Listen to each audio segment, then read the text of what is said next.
This is FYI News 13, brought to you by SSP TV and the Hazleton Standard Speaker. For your information, there was a big soccer game played today in Brazil. See what a former professional soccer player has to say about the popularity of the sport in the States and also the United States men's national team. That's all next. Good evening and thanks for joining us at FYI. I'm Ken Cara. Well, I believe that we will win. The U.S. men's national team has survived the group of death. We were at Sammy's Bar on 2nd Street in Hazleton watching the U.S.-Germany game with a group of soccer fans. It may go down as the greatest loss in American soccer history. The Americans survive an onslaught from Germany and they advance to the round of 16. Here with Sammy Atea, Sammy's Bar on 2nd Street housing every World Cup game really you've had on the TVs here. We've been coming using you as a World Cup correspondent. Came here from Egypt to the United States. Talk about the difference as you've watched World Cups, the American supporters. How much more excited are people for the World Cup now in America than when you first came here? It's definitely changed a lot than when I came here. It was like slow, and now it's growing bigger. And it's gonna get even bigger when the World Cup going on. So I'm excited to see the sport growing more. And a lot of people don't know much about soccer now. It's start growing. How sweet is Sammy's shirt there? Well, we'll have much more from Sammy's in the Sportscast tonight, so stay tuned. Well, it has been a name synonymous with flowers for more than 100 years, and now Smith Floral Company in West Hazleton is up for sale. A sign announcing a sale bid auction now sits in front of the business, which has been serving the greater Hazleton area for 118 years. Jim Smith is the 4th generation owner. He lives 25 miles away and says that other business interests closer to home are taking time away from the floral shop. Smith Floral first opened its doors back in 1896 in downtown Hazleton. Anyone interested in items up for auction can submit sealed bids before July 15th. Will there be a tax hike in the Hazleton Area School District? We should have an answer tonight. The 2014-15 budget is on tonight's school board meeting agenda, and school directors have 4 options to choose from. Tonight's meeting is set for 6:15 at the District Administration Building. Congressman Lou Barletta expressed his concerns Tuesday over the surge of children crossing over the border, and he wants to know how the United States government is going to deal with it. During a hearing before the House Committee on Homeland Security Tuesday, Barletta questioned Homeland Security Secretary Jay Johnson on the fact that FEMA, the Federal Emergency Management Agency, will be in charge of the matter. My constituents are frequently on flood alert. We prepare for emergencies, invest in mitigation. We're still dealing with the aftermaths of Sandy and Irene and Lee. And my understanding is that the President's March budget request did not ask for additional funding to pay for this crisis at the border. We know that we knew about it as far back as January. Here's my question. How can you guarantee me and my constituents that the money to address the crisis at the border won't come from the same pots that help Pennsylvanians back home deal with floods? By putting FEMA in charge, you've kind of signaled a disaster declaration is coming, and I'm concerned that our flood disaster funding will be constantly drained by the situation. Thank you, Mr. Chairman. Pointed out a 2012 Obama administration policy, the Deferred Action for Childhood Arrivals, which allows children under 16 to stay if they have been here for 7 years. Barletta believes that is opening up the floodgates. I've never driven a motorcycle, but I am Italian, and I would really like to win this one-of-a-kind motorcycle from Death Row Motorcycles. If you do know how to keep one of these things upright, please let me know, and maybe you could drive me around if I win. You can also take a shot at winning this Death Row Signature Series Vendetta bike, and you can enter online at drmshop.com, or you can stop by Death Row Motorcycles on Route 309 in Drums. Proceeds from the bike raffle are going to the Hazleton chapter of Unico National, and they help out a number of charities in the area. When we do a charity bike, we give up our labor. We don't charge for labor or anything like that. So, I mean, I think it's a community-based thing. Anytime we do something for charity, the guys are always in a pretty good mood, and we're kind of jumpy to get it done, you know, and see the final product, which I believe came out really. It's probably one of our best bikes I think we ever built. Now, there's also a motorcycle run going on at Death Row Motorcycles this Saturday from 9 a.m. until 5 p.m. Proceeds from that will go to the Keystone Wounded Warriors. It's $20 per rider and $5 per passenger. Registration is from 9 until 11, and the run starts at 11:30. Now, there will be live music, refreshments, tricky trays, and oh yeah, a bikini car wash that will also be going on at Death Row, also a bike wash. So there's something for everyone, even if you aren't a biker. So stop by Death Row Motorcycles from 9 until 5 this Saturday. Hey, here's some information from the desk of the Freeland Mayor. The borough's Business and Development Authority. They are going to hold a sports memorabilia auction to help raise some funds for municipal projects. The auction is taking place on July 13th at Capriotti's in McAdoo, and tickets are $25, and that will include a buffet, and there will be a cash bar. To purchase tickets, you can go to the Freeland Municipal Authority office, or you can call the phone number on your screen. The Standard Speaker Sports section has been all over the World Cup, and I am sure they will have some U.S. coverage tomorrow in Friday's paper, so make sure you pick that up and check out what Dave Seaman and the rest of the sports crew are working on at the Standard Speaker. Well, coming up later on FYI in sports, we'll talk about the biggest tournaments around this time of year, the World Cup and Little League All-Star tournaments. After this break, we'll go to the Greater Hazleton YMYWCA with Janine for more safety tips.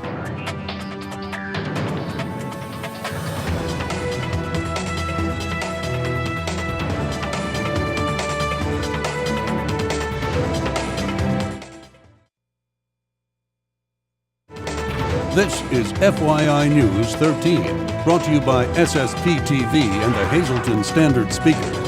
We want to have fun this summer, and most of you will be around water, but we want to also be safe. And every Thursday, we've been here at the YMCA in Hazleton to educate you about safety. And Eileen is back with me, or I should say I'm back with you, because this is with your environment here around the pools. And today we're talking about knowing the hazardous parts of a pool and the importance of learning how to actually swim, right? Mm-hmm. So when we're around a pool, what are some things that parents and caretakers and adults as well, swimmers should know, all swimmers should know about the hazardous parts of a pool? I think the most hazardous part of the pool, and we remind children every day that come to our pool, walk. When you're around the pool area, it's very slippery when it's wet, so we encourage them to walk rather than run on the deck. Also, you see signs up that say no diving. We teach them the recommended depth for diving, which is 9 feet. You shouldn't be diving in an area that's less than that. Also, for the younger swimmers that are in the pool, a lot of them like to venture out to the rope area. And the rope area is there for a reason, and that usually signifies where the slope of the pool begins. And that we teach the lifeguards is one of the main parts to pay attention to, because a lot of times kids can slip down under that rope and eventually be underneath the water and not yelling for help, and you have a silent drowning. So that is one part to watch out for. And parents should know too, because when you look at the water, obviously it looks like it's all one height, but you don't know about where the grade is. Yes. Like you're saying, the grade is very dangerous. How about near the steps? I'm sure near the steps, if they're not walking properly, or they can fall into the pool. Yes, or we don't want them jumping off the step area either. And also what you want to look for is around the pool area, look for the depth markers so you know how deep the water is. And a lot of times pools enter into the shallow end of the pool, which is great, but kids often don't look for that, and they just see that water and they run and jump right in, so you just have to be aware of that as a parent. And most importantly, the YMCA, we should give you guys a plug, because you're always educating the public on the safeties of swimming. You have definitely a website with more information where people can go for tips, do's and don'ts. I know it sounds like, you know, it's redundant, but again, walking, very important outside of the pool. Safety begins outside the pool, not only inside the pool, or in the pool, I should say. So you do offer swimming classes as young as infants. Yes. Right. We have instructional swim classes for preschoolers all the way up to adults. Our infant program is basically a water orientation program where we get the kids into the pool early. It's a chance for them to do some water play with mom or dad. The next step up is the preschool, where they actually learn some basic swimming skills, floating, breath holding, breath control, swimming on their front and their back. And it's never too late to learn how to swim, so it doesn't matter if you're 8 or 9 or you're 19 or you're 90, right?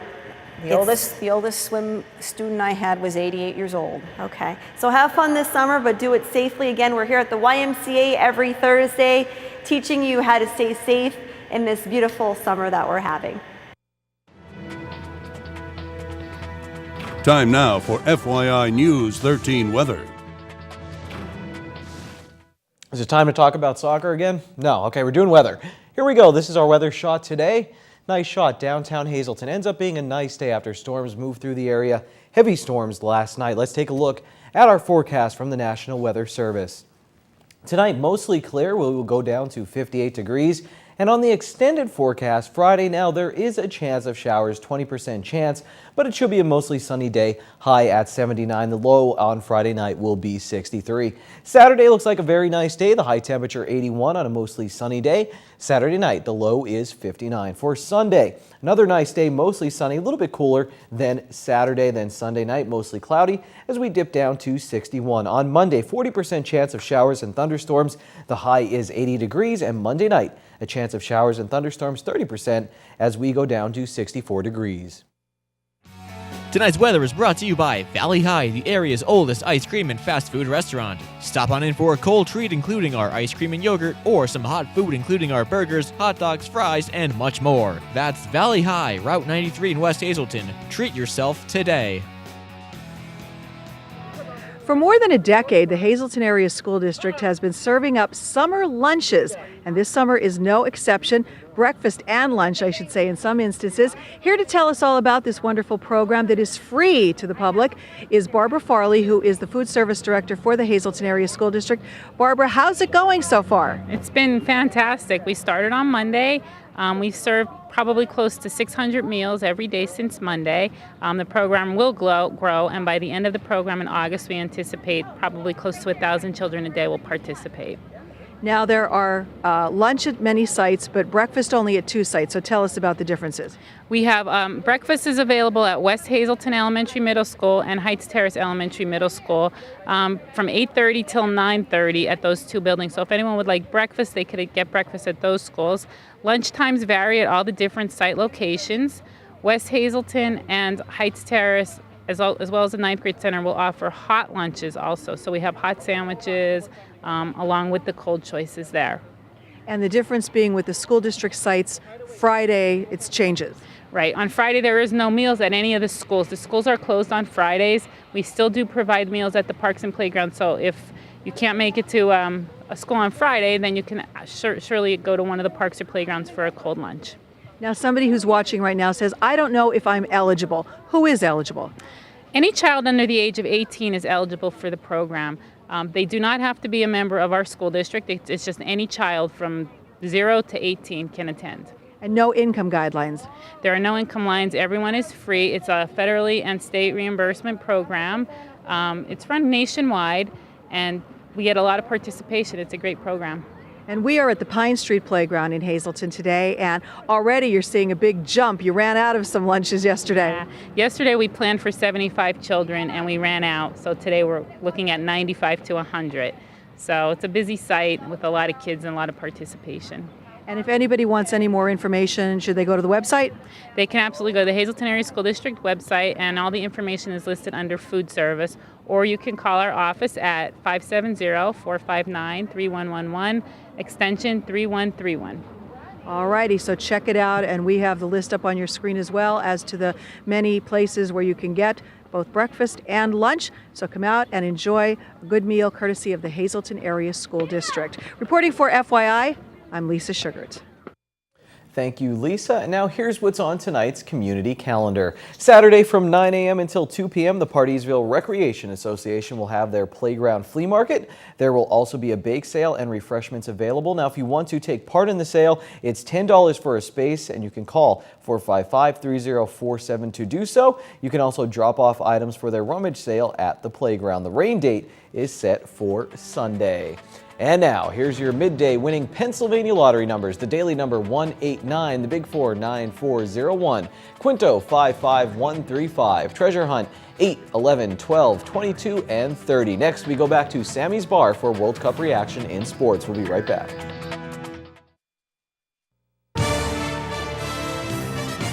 This is FYI News 13 Sports.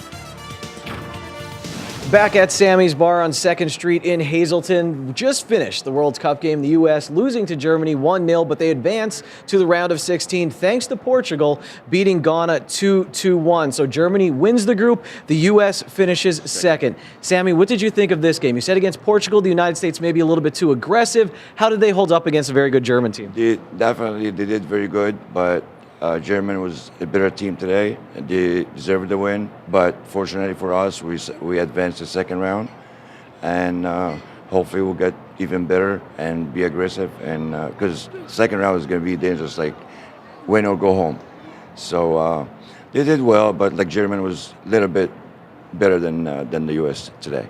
So kind of what you would expect from a very good German team. Were you surprised by how the U.S. did in this opening round? Did they go above your expectations in these first three games? I definitely did, and like I said, they train harder every game. They improve that they have the talent but not the experience. So you think they've improved every game? Oh, absolutely. And yet to come when, like I said, this new team, not enough experience, but they're doing the best they can, and they're doing good job. And we'll talk about the round of 16 very quick. It looks like they may face Belgium. What are their chances in the round of 16? You think anything could happen? In soccer, you can really tell like who's who, and it's just the best man win. You go give your 100%, like we talked earlier a while back, and that's how you advance. You just go play, give your 100%, and the best team win. So you can really tell who's gonna be on the top or whatever. And besides, go back to German, it's number 3 in the world. So what the performance for the U.S. today it was kind of decent, you know what I mean, compared to like against a big team like Germany. And lastly, how do you think the U.S. defense performed today? They're under a lot of pressure from Germany, only giving up 1 goal. The whole team did well. And like I said, Germany is top team for a very long time, even since I was younger. Germany is like top team in the world, like all the time. So impressive for U.S. to play the way they did. All right, so the United States moves on. Sammy, we'll get to check in with you again as they move on to the round of 16. Now let's talk about Little League Baseball. Freeland last night taking on West Hazleton in the consolation bracket. They took a 4-0 lead. Eventually they went up 11-0, but the game suspended in the bottom of the third as rain started coming down. Let's take a look at some of the highlights. In the bottom of the first, Ryan Fairchild is in control. He strikes out the side for the highest borough in Pennsylvania. He gets out of the inning throwing only 14 or 15 pitches. Then in the top of the second, Freeland's offense says thank you, Mr. Fairchild. After a perfectly executed sacrifice bunt by Logan Charnigo, there's a runner on third, but not for long. Dustin Kiddish drives in the first run of the game. Lily Nowak had an RBI single, and then on this hit by Charles Everdale, she's going from first to third, and she forces a throw from the outfield. It gets away, and she scores. Freeland scored 4 runs in the inning, and again, they had an 11-0 lead when the game was suspended in the bottom of the third. So all the games in the District 18, 11, and 12 tournament last night were suspended. Let's take a look at where we stand right now. Valley West, they are up 6 on Anthracite in the bottom of the second. Jim Thorpe and Hazel Township are scoreless in the bottom of the second. And finally, Whitehaven and Hazleton are level as well. They're in the bottom of the second. Now tonight in District 24, their 11 and 12-year-old tournament, Monoy City is at Millersburg. Pine Grove, they visit Shenandoah. Ashland, they're in pool number 4. They do pool play in District 24, and Ashland will visit Railway Park. That is sports for tonight. Thursday is $1 burger night at Bottlenecks. Get a juicy 4th pound burger for only $1 all night long. Good evening, everyone, and here's tonight's Talk of the Town report. First tonight, the 111th 6 County Firemen's Convention will be held June 27th and 28th in Danville. Events are scheduled for the entire weekend, including a meeting, church service, banquet dinner, scholarship awards, and much more. For information, please call 570-233-4834. Our next announcement, the 15th annual ECUS Road Rally Motorcycle Run, all to benefit the Helping Hand Society, will be held on Saturday, July 26th. The run starts at the Slovak Club in Hazleton with registration beginning at 10 a.m. An after-ride party will be held at the Harwood Fire Company from 2 to 7 p.m. The public is invited to attend. For more info, call 570-455-4958. And finally, Evergreen Raceway will be holding a fireworks display sponsored by Kovach Motors on Friday, June 27th. Also on Sunday, there's a Rusty Wallace driving experience. Be sure to stop by this weekend at Evergreen Raceway. That's tonight's Talk of the Town. News 13 would like to send sincere condolences to the family and friends of these recently departed. Teresa B. Walk of Hazleton. Funeral is Saturday at 9:30 a.m. from the Frank J. Bonin Funeral Home. Mass is at 10 a.m. in the St. Joseph's Church. Friends may call Friday from 5 to 8 p.m. And Robert G. Komasinski of Shenandoah Heights. The Louis D. Truskowski Funeral Home is in charge of arrangements. Tonight's obituaries have been brought to you by the Smilax Floral Shop located on 15th Street in Hazleton. For delivery to all local funeral homes, call 570-454-0111.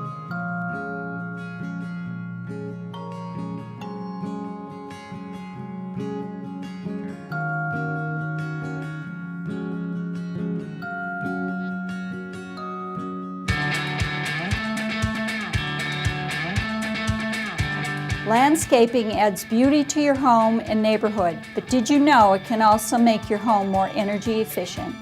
Good landscaping can keep a home cooler in the summer and warmer in the winter. According to the U.S. Department of Energy, strategically planting trees and other shrubs can save up to 25% of a home's energy use. Here are some tips. Use deciduous trees. Those are trees that lose their leaves to provide shade in the summer but let the sun in during the winter. Plant deciduous trees on the south side of your home if possible. You can also shade walks or patios with hedges or even a trellis with a climbing vine. Evergreens work well to stop the wind year-round. Consider planting evergreen trees and shrubs to the north or northwest of your home. And planting bushes and shrubs at least 1 foot away from your home will insulate your home. Before planting any tree, know how it will grow. Make sure it will have plenty of room once it reaches maturity. This includes keeping trees away from power lines. For more information, visit pplelectric.com/vegetation. If you're doing landscaping, remember to always call 811 at least 3 business days before you dig. Utilities will mark the location of any underground electricity wires or pipes to prevent costly damage or injury. The service is free for homeowners.